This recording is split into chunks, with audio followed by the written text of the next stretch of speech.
Assalamualaikum semuanya, kami dari kelompok 10 akan menjelaskan fraksinasi liquid-liquid partition dengan corong pisah pada mata kuliah Kimia Bahan Alam 2 dengan dosen pengampu Bapak Apoteker Hayul Fadli Magister Sains. Sebelumnya, perkenalkan anggota kelompok 10 ada Aufa Zalfa, Dwi Hovifa, Febirian, dan Risa Ayu. Selanjutnya kita masuk ke definisi dan prinsip fraksinasi cair-cair dengan corong pisah. Definisi fraksinasi cair-cair dengan corong pisah yaitu metode pemisahan dengan menggunakan dua cairan pelarut yang tidak saling bercampur, sehingga senyawa yang diinginkan dapat terpisah. Selanjutnya, prinsip fraksinasi cair-cair dengan corong pisah, yaitu pemisahan senyawa berdasarkan tingkat kepolarannya dengan prinsip like dissolve like, yaitu pelarut akan melarutkan senyawa yang tingkat kepolarannya sama dengan pelarut tersebut. Nah, selanjutnya itu ada tujuan dan manfaat fraksinasi cair-cair dengan corong pisah. Yang pertama itu tujuan. Fraksinasi dapat ditujukan untuk mendapatkan fraksi atau bagian tertentu dari suatu ekstrak dalam rangka mendapatkan ekstrak yang lebih murni sehingga perlu dihilangkan senyawa-senyawa lain yang mengotori atau mengganggu. Selanjutnya itu ada manfaat. Yang pertama itu pemurnian, kedua pemisahan komponen, dan yang ketiga pengolahan air. Sumber fraksinasi cair-cair termasuk kolom distilasi, sentrifugasi, membran, dan berbagai alat pemisahan lainnya yang sesuai dengan tujuan pemisahan yang diinginkan. Perbedaan metode fraksinasi corong pisah dengan fraksinasi lainnya. Corong pisah adalah metode sederhana yang mengandalkan perbedaan densitas antara dua fase cairan yang tidak bercampur seperti minyak dan air. Corong pisah digunakan untuk pemisahan sederhana dua fase cairan yang tidak bercampur. Corong pisah hanya memerlukan corong dan tabung pemisah sederhana. Kromatografi kolom dan kromatografi lapis tipis mengandalkan perbedaan dalam keterikatan molekul pada fase diam dengan fase gerak. Kromatografi kolom dan kromatografi lapis tipis sering digunakan dalam analisis kimia untuk pemisahan dan identifikasi senyawa dalam campuran kompleks. Kromatografi kolom dan kromatografi lapis tipis digunakan dalam berbagai aplikasi analisis kimia, farmasi, dan biokimia. Sejarah dan perkembangan fraksinasi cair-cair. Pada abad ke-9, ilmuwan Persia Al-Kindi mengembangkan teknik penyulingan yang merupakan awal dari distilasi, salah satu bentuk fraksinasi cair-cair. Abad ke-18 hingga ke-19, perkembangan teknik distilasi semakin canggih. Pada pertengahan abad ke-19, Antoine Bussy mengembangkan teknik ekstraksi dengan etil ether untuk pemisahan senyawa organik. Abad ke-20, metode fraksinasi liquid-liquid partition menjadi lebih sistematis dan diatur dalam berbagai bidang ilmu seperti kimia, farmakologi, dan biokimia. Pada abad ke-21, teknologi dan pengetahuan dalam fraksinasi cair-cair terus berkembang. Pemisahan cair-cair menjadi salah satu teknik penting dalam penelitian ilmiah, analisis laboratorium, dan industri. Seiring berjalannya waktu, metode fraksinasi liquid-liquid partition terus berkembang dengan penggunaan pelarut dan teknologi yang lebih canggih. Ini digunakan dalam berbagai bidang seperti kimia analitik, farmasi, bioteknologi, dan industri makanan. Prinsip-prinsip dasar fraksinasi liquid-liquid partition. Yang pertama ada sifat-sifat pelarut, terbagi menjadi 3 yaitu pelarut polar, semipolar, dan pelarut nonpolar. Yang kedua yaitu selektivitas pelarut. Beberapa syarat pelarut yang ideal untuk ekstraksi. Yang pertama, tidak toksik dan ramah lingkungan. Yang kedua, mampu mengekstrak semua senyawa dalam bahan. Yang ketiga, mudah untuk dihilangkan dari ekstrak. Yang keempat, tidak bereaksi dengan senyawa-senyawa dalam bahan yang diekstrak, murah atau ekonomis. Perbedaan antara fasa organik dan fasa air. Yang pertama itu fasa organik adalah larutan yang mengandung banyak solut yang disebut ekstrak. Fasa organik ini merupakan larutan yang tidak larut dalam air. Yang kedua itu fasa air adalah larutan yang mengandung sedikit solut disebut rafinat. Metode pemisahan dengan ekstraksi merupakan salah satu metode pemisahan yang dapat dilakukan baik untuk tingkat mikro maupun makro.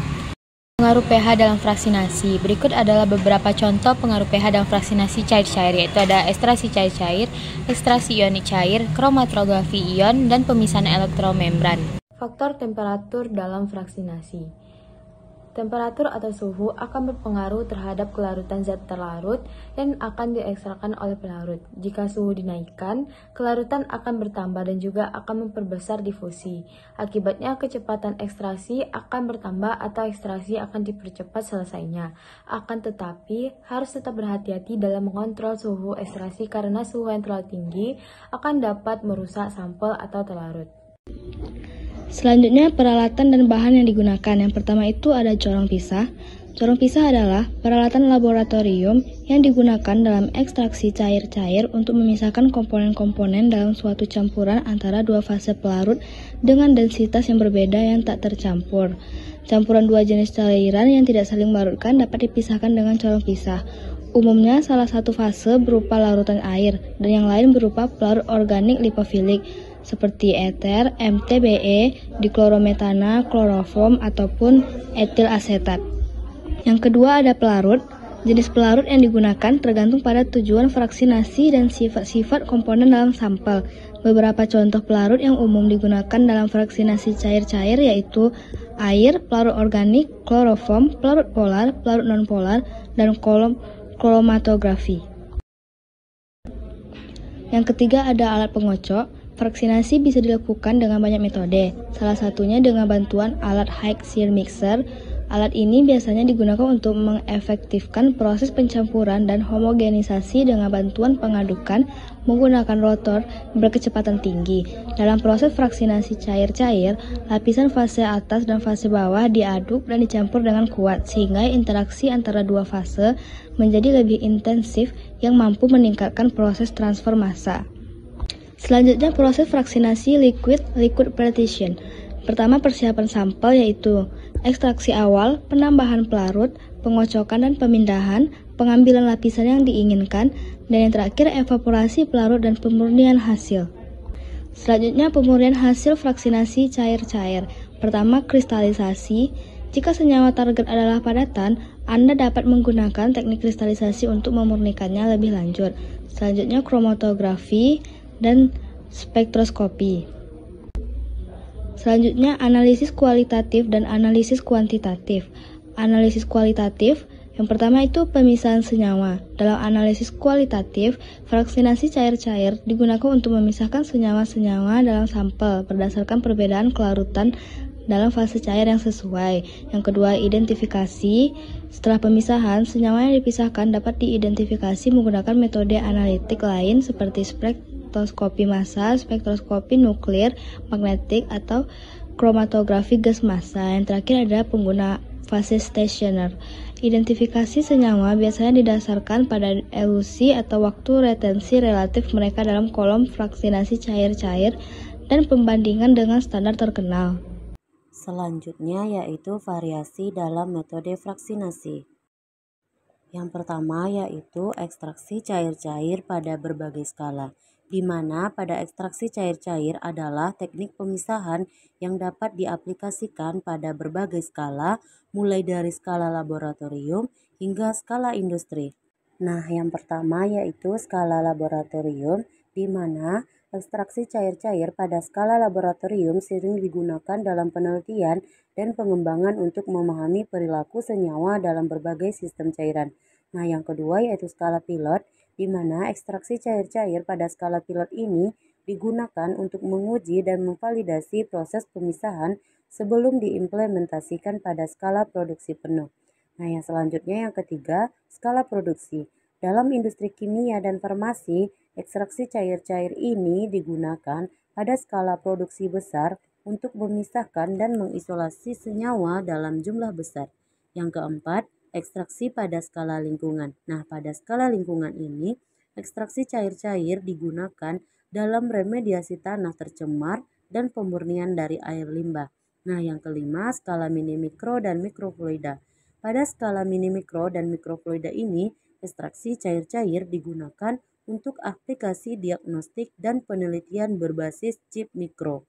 Nah, yang selanjutnya yaitu modifikasi proses dari fraksinasi, di mana yang pertama yaitu ekstraksi cair-cair terbalik, di mana ekstraksi cair-cair terbalik ini adalah merupakan teknik yang digunakan untuk memisahkan komponen tertentu dari suatu campuran cairan dengan memindahkan komponen yang biasanya larut dalam pelarut ke dalam fase air. Nah, yang kedua yaitu ekstraksi cair-cair dengan pemisahan fasa terbalik, di mana pada ekstraksi cair-cair dengan pemisahan fasa terbalik ini adalah teknik khusus yang melibatkan pemisahan dua fase cair yang biasanya digunakan dalam ekstraksi. Nah, dalam ekstraksi cair-cair konvensional, Fase yang menjadi pelarut adalah fase ekstraktan atau biasanya fase organik, dan komponen yang akan diekstrak biasanya ada dalam fase asal, yaitu biasanya adalah fase air. Nah, selanjutnya aplikasi pada berbagai bidang terkait penggunaan dari metode fraksinasi cair-cair ini. Nah, di mana yaitu pada bidang kimia organik itu terdapat 3 pengaplikasian dari metode fraksinasi cair-cair ini. Yang pertama yaitu pemurnian senyawa organik, yang kedua yaitu ekstraksi senyawa organik dari larutan reaksi. Nah, yang ketiganya yaitu pemisahan asam dan basa organik.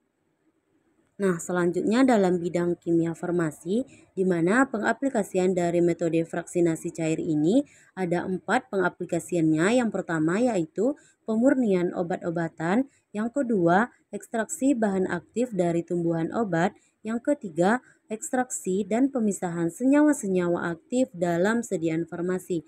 Nah, yang terakhir yang keempat adalah pemurnian dan analisis obat baku dan produk akhir. Nah, selanjutnya dalam bidang kimia analitik, di mana pengaplikasian dari metode vaksinasi cair-cair ini dalam bidang analitik di sini dipaparkan contohnya yaitu ekstraksi cair-cair dalam preparasi sampel. Nah, vaksinasi cair-cair ini digunakan dalam preparasi sampel untuk mengkonsentrasikan atau membersihkan senyawa target sebelum dianalisis, seperti analisis pestisida dalam makanan. Nah, yang selanjutnya yaitu dalam bidang kimia lingkungan, di mana pada bidang kimia lingkungan ini ada 2 pengaplikasian dari metode ini. Yang pertama yaitu pemisahan senyawa organik dari air, dan yang kedua yaitu ekstraksi senyawa berbahaya dari tanah dan sedimen. Nah, selanjutnya keuntungan dan keterbatasan metode fraksinasi liquid partition ini. Di mana di sini yaitu keuntungan dari metode fraksinasi liquid partition ini. Ada 2, yaitu yang pertama sederhana dan mudah digunakan. Seperti penjelasan sebelumnya, metode ini sederhana dan mudah digunakan, alat yang digunakan juga sederhana dan waktu pengerjaan yang singkat. Dan kemudian yang kedua, aplikasi yang luas. Seperti penjelasan sebelumnya, pengaplikasian dari metode ini sudah cukup luas, yaitu dari bidang kimia analitik, kimia organik, kimia farmasi, dan kimia lingkungan. Nah, tentunya selain dari keuntungan yang dipaparkan tadi, tentunya suatu metode memiliki keterbatasan. Nah, keterbatasan dari metode fraksinasi liquid partition ini, di sini kami memaparkan 2 keterbatasannya. Yang pertama yaitu kemungkinan kehilangan sampel, dan yang kedua yaitu pengaruh dari variabilitas operator. Kemudian yang selanjutnya yaitu pentingnya metode fraksinasi liquid partition dan potensi pengembangan di masa depan.